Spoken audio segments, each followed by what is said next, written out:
Hello, hello. It's Mark and Jeannie Gabriella from Chefchaouen, Morocco. And this week we were actually in two places. So we're going to start with Rabat, and then we're going to tell you about where we currently are. But this was a special week because it was our wedding It anniversary. was. We've got some great soulful stories to tell you from this last week. Well, we started out this week in Rabat, which we really loved this city because of all the places we visited so far in Morocco. It felt more like a city because there were hardly any tourists there. That's right. The locals were, more modernized, I would say, more European, and it's the capital there. The king lives there, and they have a Casbah that is very old, but it was unique because it was right up on the hill overlooking the ocean. It was gorgeous, and it was very quiet. There weren't a lot of people. It was free to get in. They had some crafts going there, and it was just a wonderful experience. One of the things we loved about this Casbah is it has a little garden. It's only about half a city block. But what it reminded me of is, about more than 25 years ago, I worked with the School of Lost Borders with Stephen Foster and Meredith Little. And they were really the ones that introduced me to the practice of the medicine walk. And because they worked with inner city kids who didn't have access to the wilderness, one of the things they would say is just find a local park. Go to your park and connect with a tree or a rock or a bug. And so that's what we did. Right. And when we're doing the medicine walk, we like to check in. And so on my medicine walk, I checked in with where I was at right in that moment. And I was carrying some sadness and some fear about this sabbatical because I am taking a break and I am laying down my law practice. And it feels like a loss, it feels like a death inside. And so the question that I took was, what do I need? What do I need to keep going? What do I need in this next phase of my life? I started walking around this ancient garden, and it was built in the mid 1400s. And sure enough, I was drawn to this gorgeous tree with these gigantic white flowers. And I went over there and I saw the flower and I saw the beauty of the flower. And I just said, it's just the flower's off the tree. It is dying, but it's gorgeous as it's dying. And I started to look on the flower, and then I saw the snail. It's a beautiful little snail on the flower, riding the flower. And I thought to myself, this is a lot like me.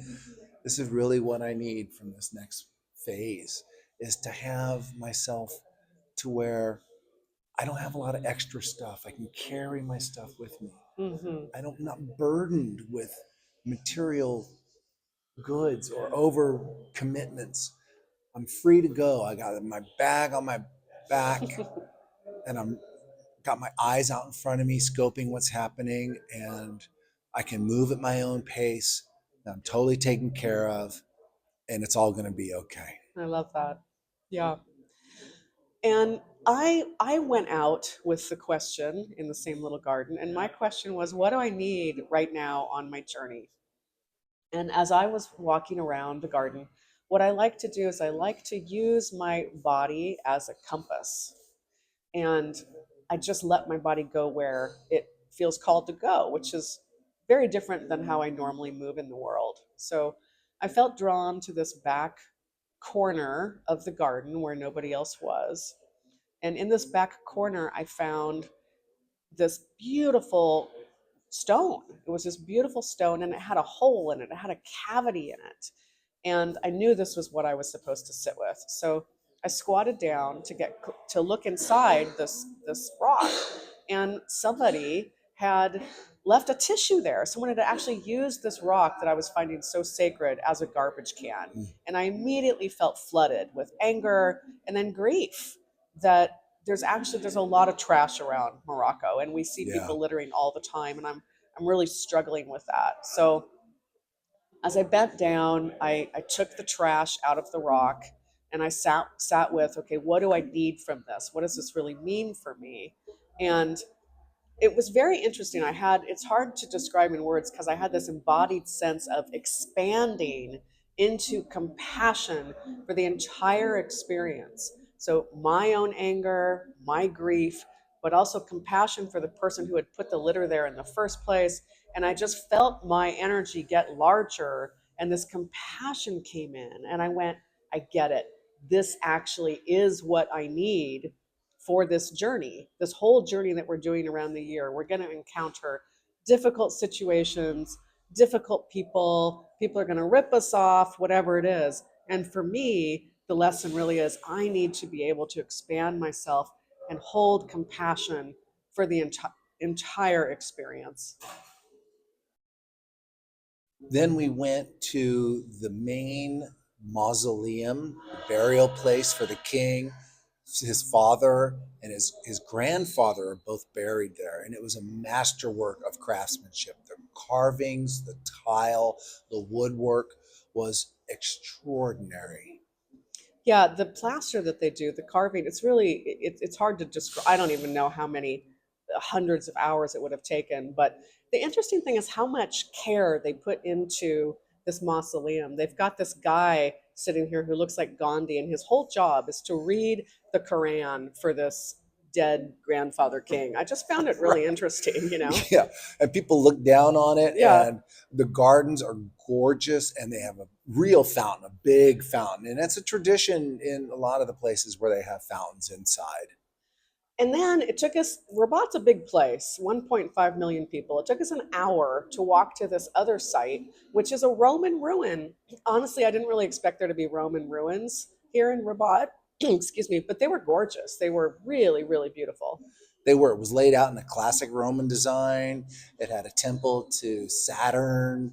It had a temple to Juno, and it had a layout on top of that of a beautiful ancient Islamic settlement.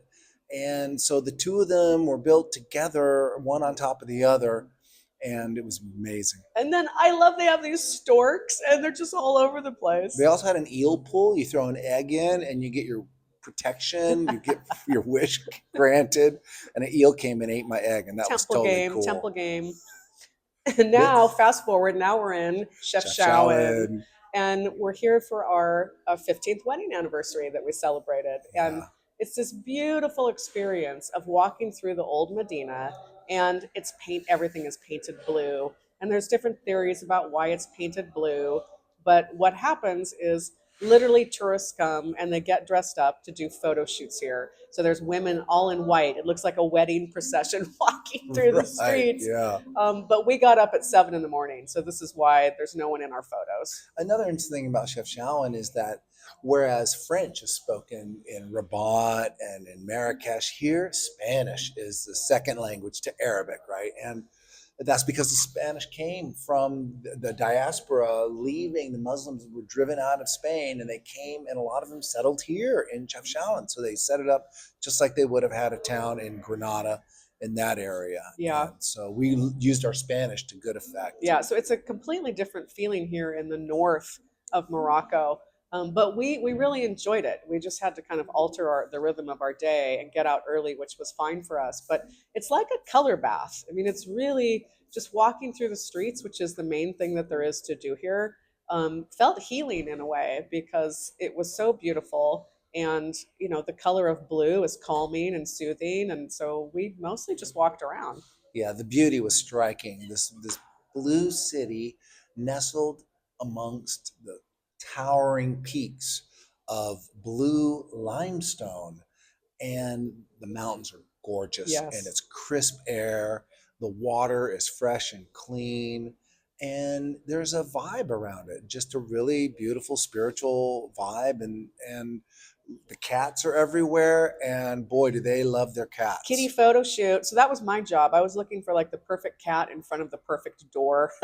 Yeah, that's right. That was my photo shoot, orange and white cats. And then, of course, you know, the kittens are everywhere, and they're super cute. I do worry about them a little bit because there's just so many of them, but it definitely made for a lovely little photo shoot, especially when we saw the little kitties in the box. Yeah, and they come in and out of restaurants. They come in and out of stores. They just have the right of way. Everyone, I guess it's like the cows in India or something, right? They just defer to the sacred cats. Yeah, that's right. And so it's a kick, and they really are pretty. There's also a Casbah in Chefchaouen, and it's a walled city, and they have their Casbah there, and it's the sweetest little Casbah. It's so cute. It's adorable. and it's ancient, built in the mid 1500s. And so we went there, and we went there early in the morning, right when it opened. We Yep. were the only ones Yep. there, and it was so gorgeous. The gardener met us. He was so proud of his Oh, he garden. showed us all Yeah, around. he was like my bro, and Yep. we climbed up to the tower, and the views were extraordinary. Yeah, it was a really Really. sweet little spot. We also did medicine walks here, which we already told you about our first one. So but it was just a really sweet spot to be in for the morning hours. Yeah, it was. And this leads us to my favorite thing of the week, which was the scenery here was completely different. So we're taking a taxi about 45 minutes outside of Chefchaouen, and we're there before most of the tourists. So we get this experience of being on the trail alone, which is something I crave. And it's so green, and the water's flowing in the river. And we're hiking up to this spot called Bridge of the Gods, Pont des Dieux, Le Pont des Dieux. Pontidieu. What did you? And yeah, it's gorgeous. We're huffing and puffing, but the mist is rolling in and there's no one on the trail. And this is my happy spot. I used to say to my dad, Dad, I'm going to the temple. And he knew that I meant I was going out in nature. And this is exactly what this felt like, this Bridge of the Gods. It was just gorgeous. Its caves had collapsed and left this land bridge over the top. And it was just a really sweet, sacred little spot. Yeah, it really was. And the Rift Mountains are populated by the mountain people. And of course, they're on the trail. They're cooking up the tagine. Yep. They're serving the mint tea. And it's wonderful. And everyone's hanging out. You can see that we were the only ones up there. It was really early on, but the water of the river going through it was just crystal clear, ice cold. And we're still in April, so it's springtime here. You can imagine in the summer when it's hot down in the lowlands, Yes. people come up here. And of course, I had to do my Wim Hof shout out and do some deep breathing and ice bathing in this Yes. freezing Yep. water. It took my breath away, but it was really great after a long hike. Yeah. And there's a lot of people trying to sell you food and drink. And during the summer, I wouldn't even want to go because it would have been crowded. But it was lovely when we were there, so Yeah. it made us happy. So my favorite thing for the week was this hike that we did outside of Chefchaouen. So it's crowded in Chefchaouen. It's a Medina. It's tight. It's blue. It's intense. And so, but once you're outside the walls, it opens up to the Rift Mountains right there, and there's trails going up. And so it's like you go back in time because there's shepherds out there with their flocks of goats, flocks of sheep, and we did this really great hike. It was hard. It was going up, but we saw sheep, we saw goats, little baby goats. We got to the top and we looked down, and there it was, a beautiful blue pearl, they call it, Yeah. nestled up in the mountains like Yep. that. And we rounded the corner, and when there was a nice tea shop there, someone serving mint tea. It was chilly. So we had a nice mint tea, Jeannie and I looking down, and we just had, it was just a beautiful experience going up there. And then we circled back down and came down. We had a nice dinner that night. So Yeah. it was really the best of both worlds. You get Yeah. the urban fun, and then you also get incredible mountains. And it was springtime, so the flowers were out, Yeah. and hawks were overhead, and it was just a really great nature connection while at Yes. the same time being in a city. Yeah. We've enjoyed our time here. It's been a great week, actually. Yeah. Okay, so from high up in the mountains, we're saying bye-bye, and we're going to be in Fez, and we'll be giving you a video from there. Yeah. Thanks. And please subscribe because that way you will get updates about our travels. We'll see you next week. Bye.